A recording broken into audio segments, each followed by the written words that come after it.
So, nobody wants to have black borders on their result of their movie once they've converted it. So here with ConvertXtoDVD, we're going to take a look at how we can avoid having black bars on our video when we watch it on TV. When we download files, different video files, they often come in various video formats. Some are in widescreen, some are in full screen, and some have their very own resolution and aspect ratio.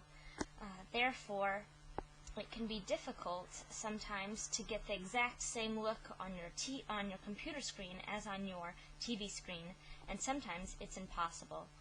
And software tries to do its best to adjust it so that you have the most part of the picture showing on your TV screen. So let's go ahead and take a look here at ConvertXtoDVD. ConvertXtoDVD also tries to handle this automatically, meaning that if you set a widescreen video into ConvertXtoDVD to be converted, it will do its best so that you have the full amount of video showing on your screen, so that way there is no cropping or you're not missing any of the picture. Same thing for full screen. And then you have bogus formats that exist that are mostly meant for being watched on computer screens, and when people try to put those onto DVD, which has limited aspect ratios, you just can't get exactly the same result. So let's go ahead and look at this. I've dropped and dragged two different files into ConvertXtoDVD here. We can see what the original resolution of the file is by clicking on the plus sign next to the title set, and underneath here we see source files, and I'm going to click on that again, and I can see here underneath source files, I can see that this file is 720 by 576. What else can we see here? We can also see the aspect ratio, it's 5:4. And we're going to go ahead and look now what settings have been set for this file automatically by ConvertXtoDVD. To do so, underneath the title set, I'm going to go to Video and click on the plus.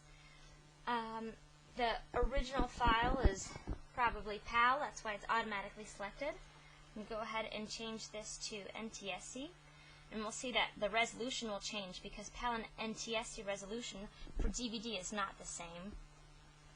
So here we have 720 by 480. So it says full screen. So this must mean, this does mean that if it was set automatically, which we see here is automatic recommended, so it means that ConvertXtoDVD has done its best to show the most of the picture possible. But let's go ahead and take a look at that, because there's a window here that will show us what the original looks like and what ConvertXtoDVD will do to that video file. So underneath video, and then underneath video resize, we can double click on it, on this resize method, and to the right here we see a little icon next to the green checkbox. We'll go ahead and click on that.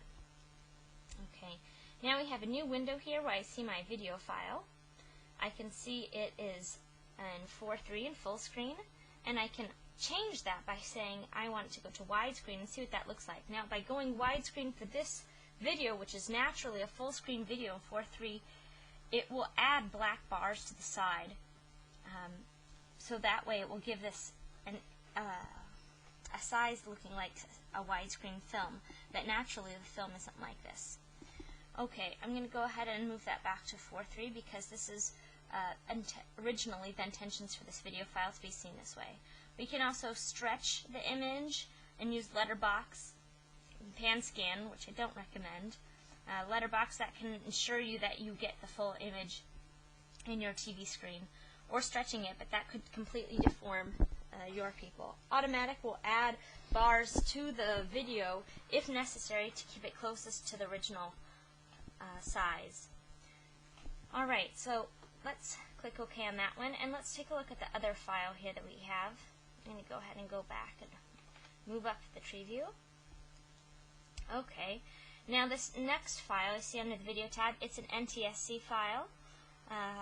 The resolution is 720 by, let's go down to the sources. The source file will tell me that more properly.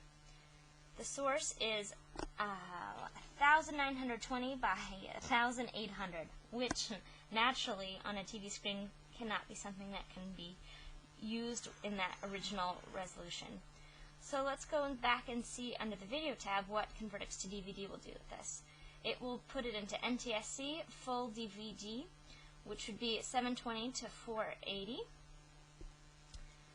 Full, say, it's just so it's not half DVD. Half D1, I'm sorry. Alright, and under here we can also see the resolutions that go along with each of these. Alright, so again, let's click down on Video Resize Method, double click on Automatic, click on the little icon, and here we see that it's adapted this to be a 16:9. That would be the best way. So ConvertXtoDVD has naturally already set the parameters that are best for this video file.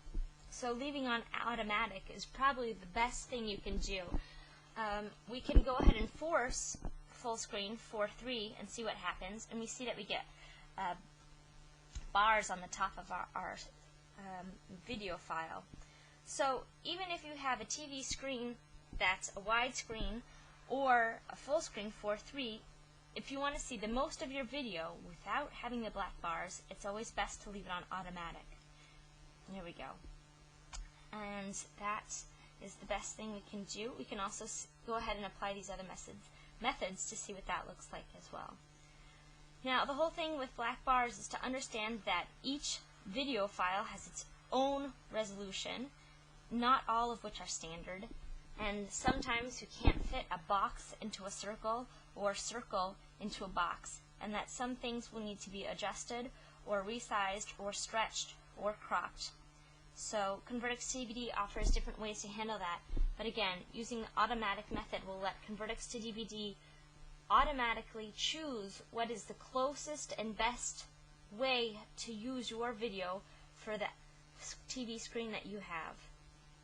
Alright, so that's all I have to say on black bars. There's a lot more information about black bars in the VSO forums, so you can go ahead and log on to that and check that out.